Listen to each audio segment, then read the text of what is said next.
Hey, what is up guys? Welcome to my Heroes of the Storm budget or cheap heroes guide for newer players, because a lot of you guys are interested in perhaps trying out the game. You always ask me, what are some good heroes for some beginners, or if you're just interested in maybe getting some of the heroes that are inexpensive and you can get a lot out of them in this latest patch, which is 16.0.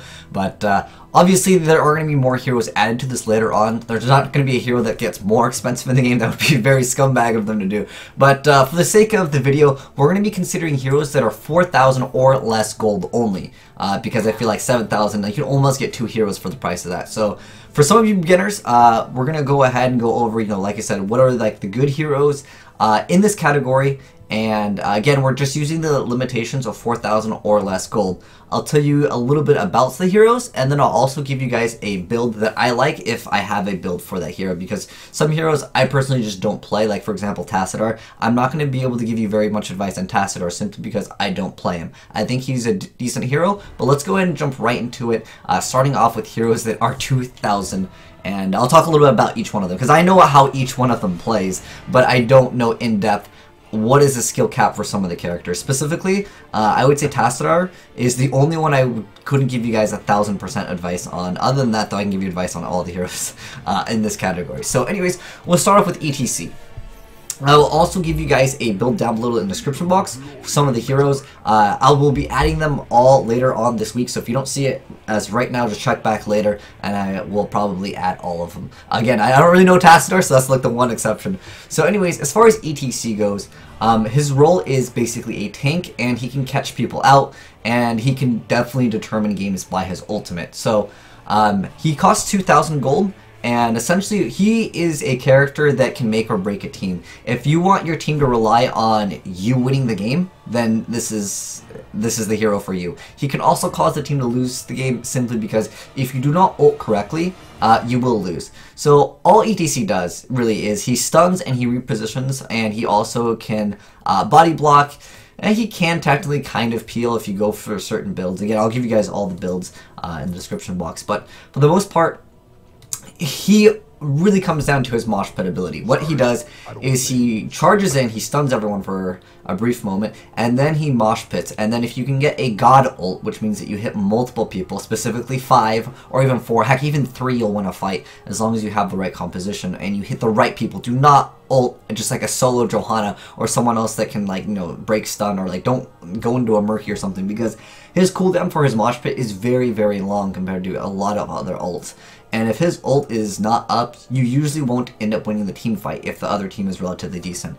But all ETC really comes down to is, did you land your mosh pit? People will complain if you don't land it, but rightfully so, because that's what makes him him. So like I said, he's basically a tank.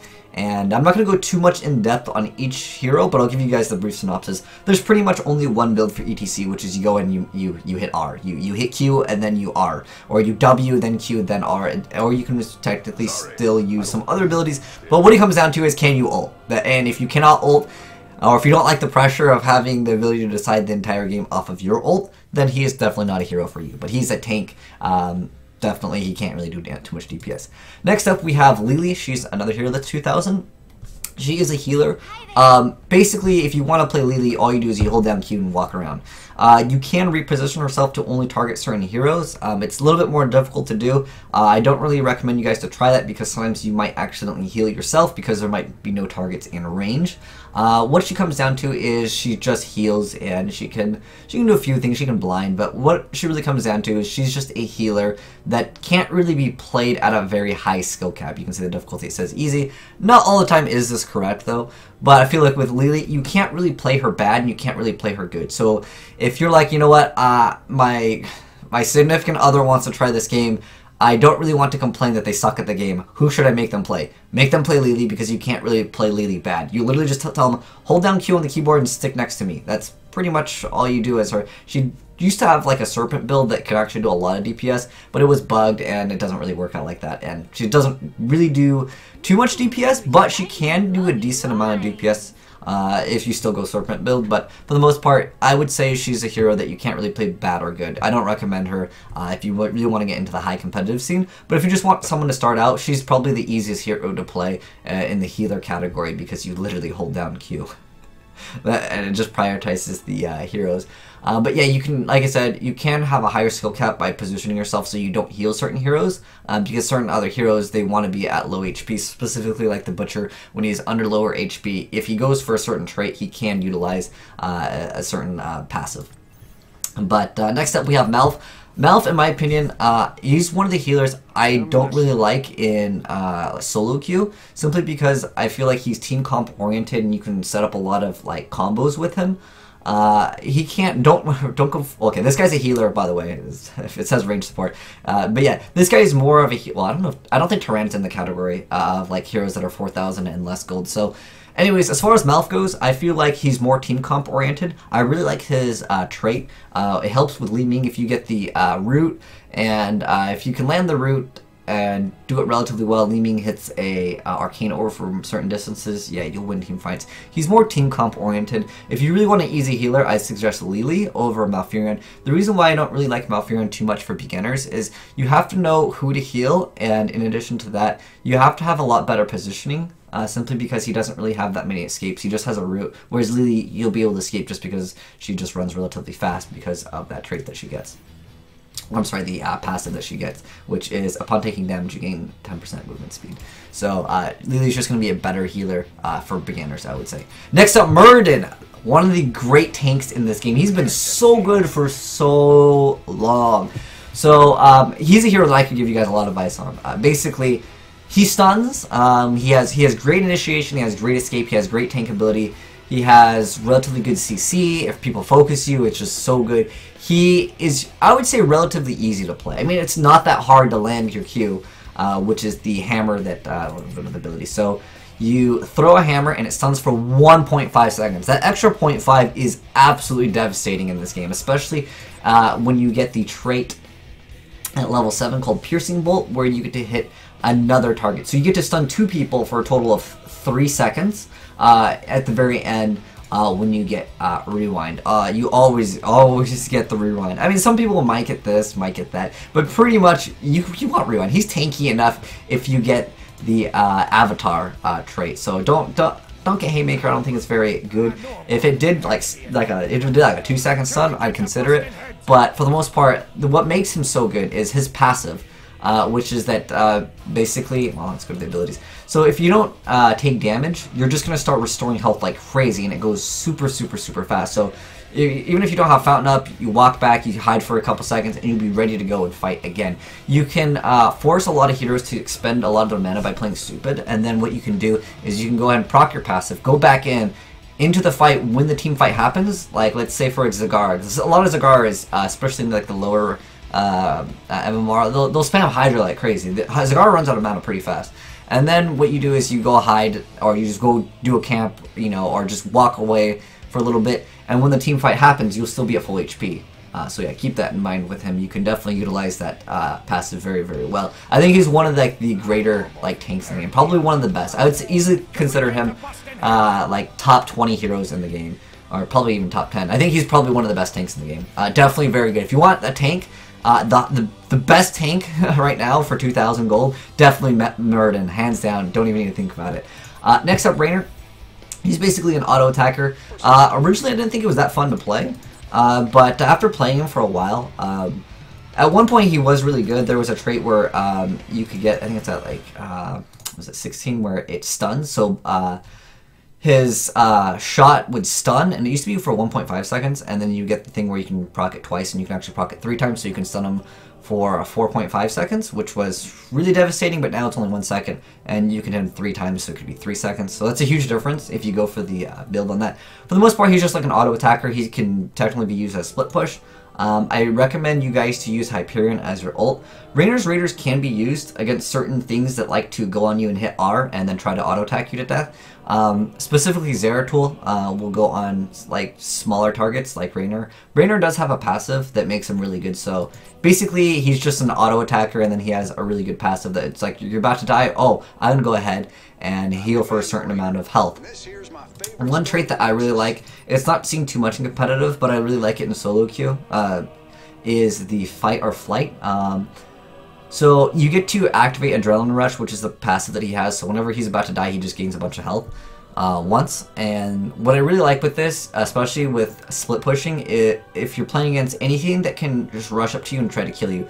Let's say an Illidan that's going to use the hunt, or a Zeratul that's going to go ahead and go right onto you because you're split pushing.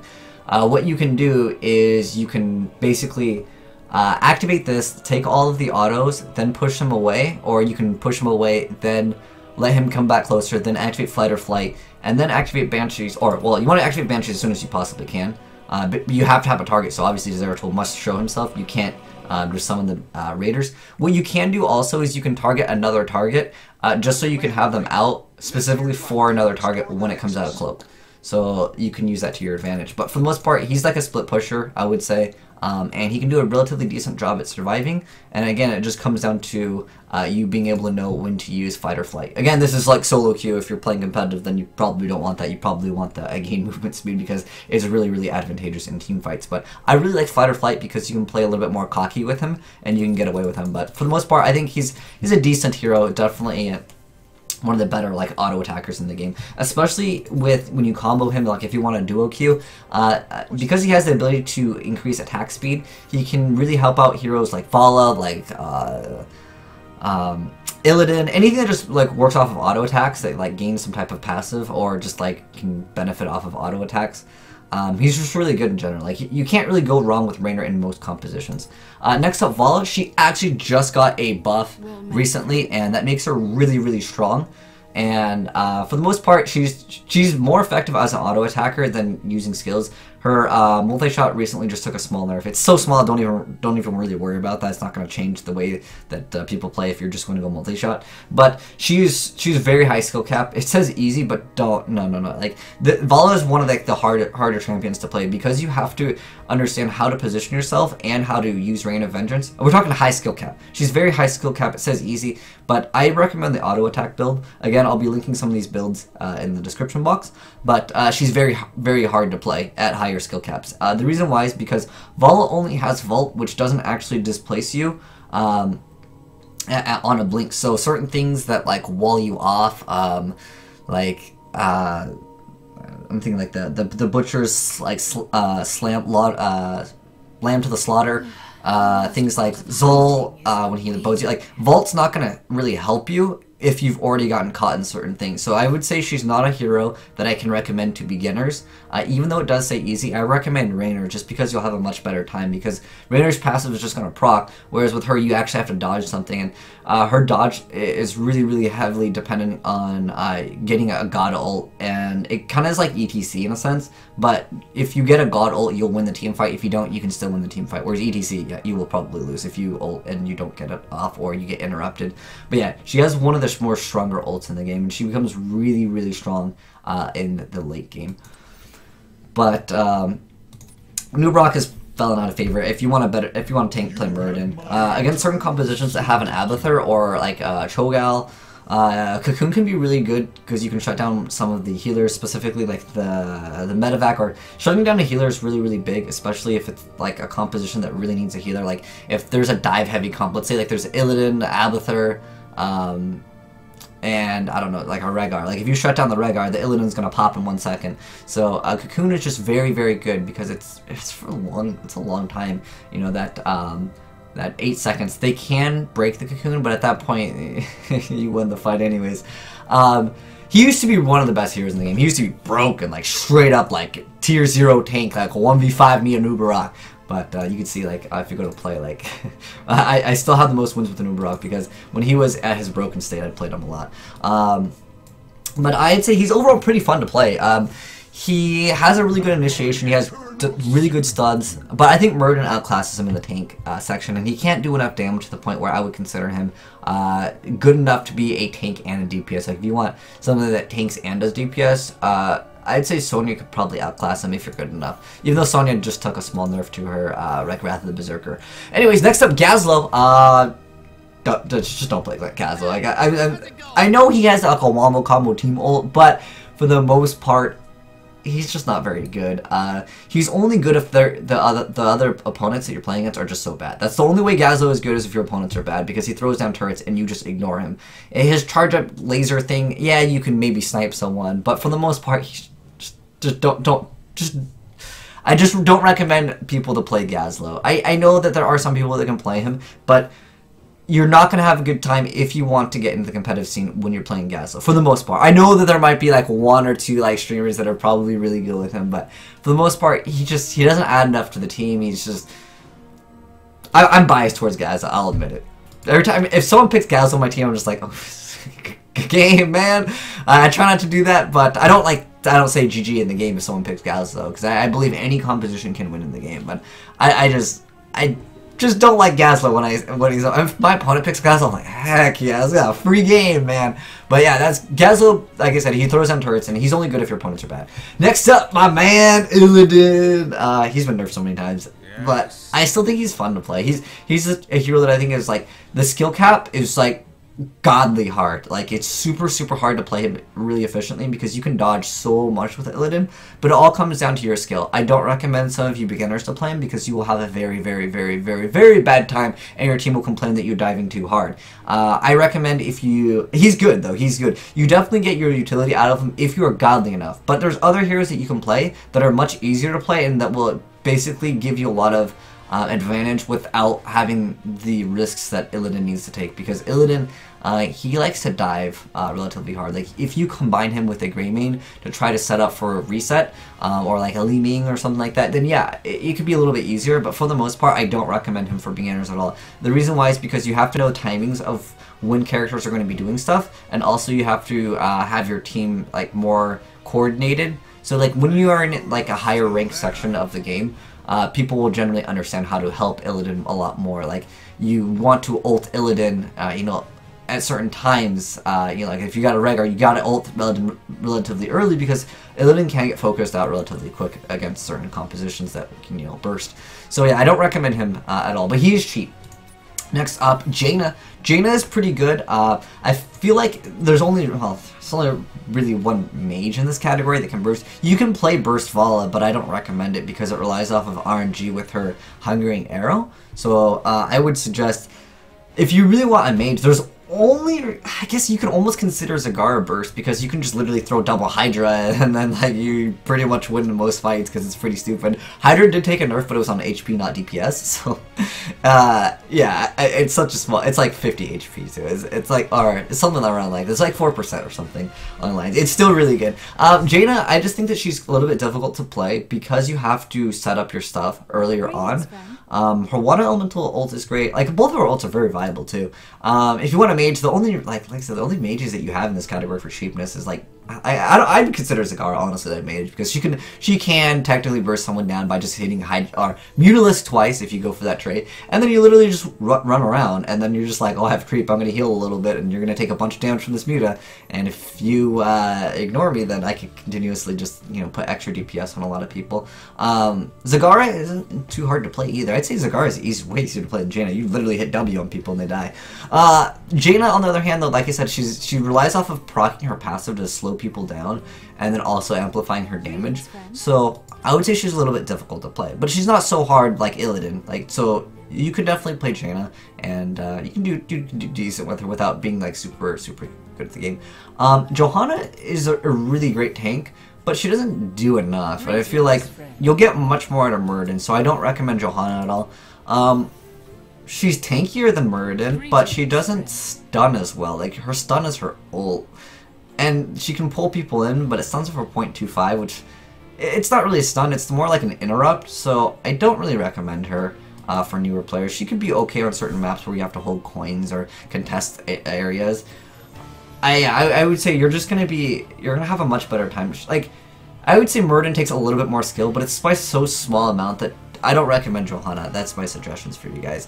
Sonya, I believe she's really good, but she's going to be a little bit more difficult to play because her Q isn't that easy to land, and because you have to know when to go on someone, because of her trait Whirlwind, you have to have really good positioning.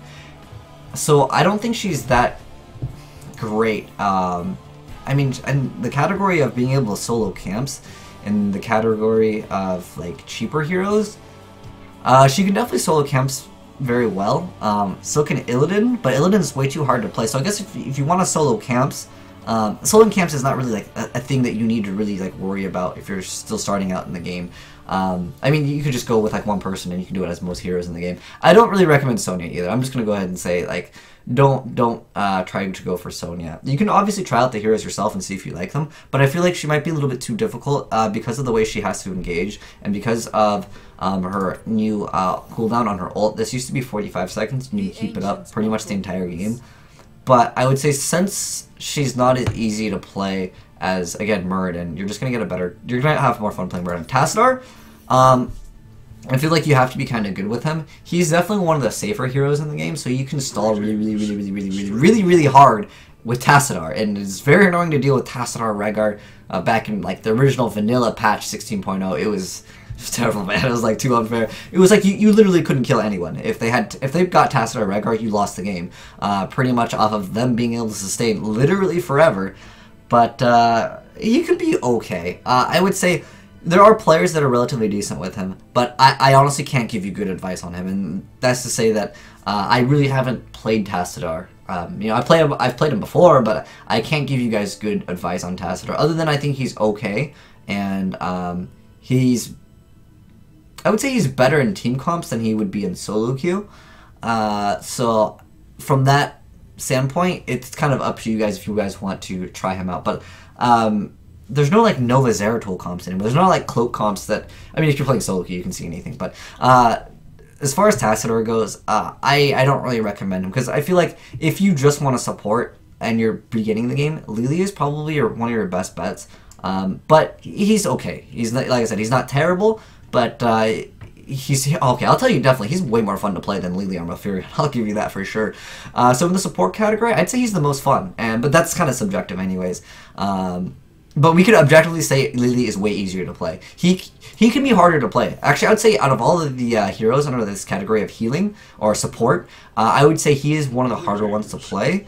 He is relatively safe, but the reason why he's hard to play is because of his ult force wall. You have to know positioning, you have to know who you can actually trap in the wall, because sometimes you don't want to trap your other, like, range. You don't want to trap your Ling Ning after she's already blinked in.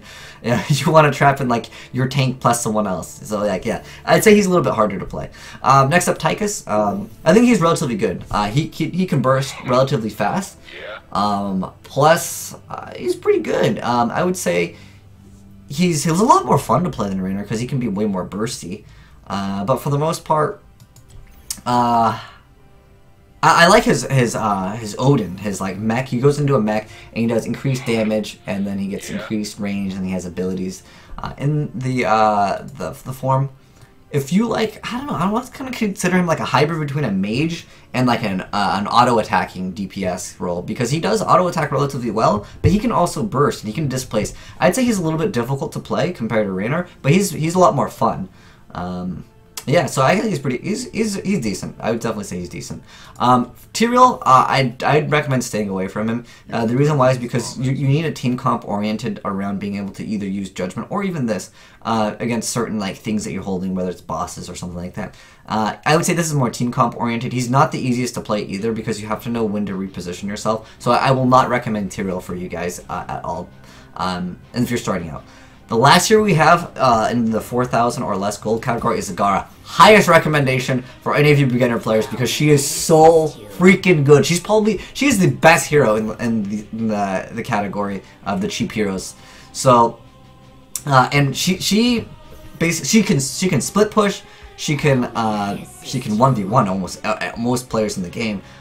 She has really great siege. She has good sustainability with her trait, which just lets her heal over and over. I really can recommend you guys Zagara, like hands down. She's probably the best. So now that we've gone over like the brief synopsis of like the heroes, let me go ahead and tell you what I recommend for you guys. So there's essentially 3 roles in the game. There's tank, DPS, and heal. Okay, so as far as healing goes, the heroes that I can recommend are, again, for like beginners. Obviously, there's going to be players that like other things, so it's not like it's set in stone. You might like Malf over Lili for healing, but they're just going to give a majority of players an easier understanding of the heroes that are 4,000 and under. So for healing, I can recommend Lili if you want like a really no skill, easy peasy.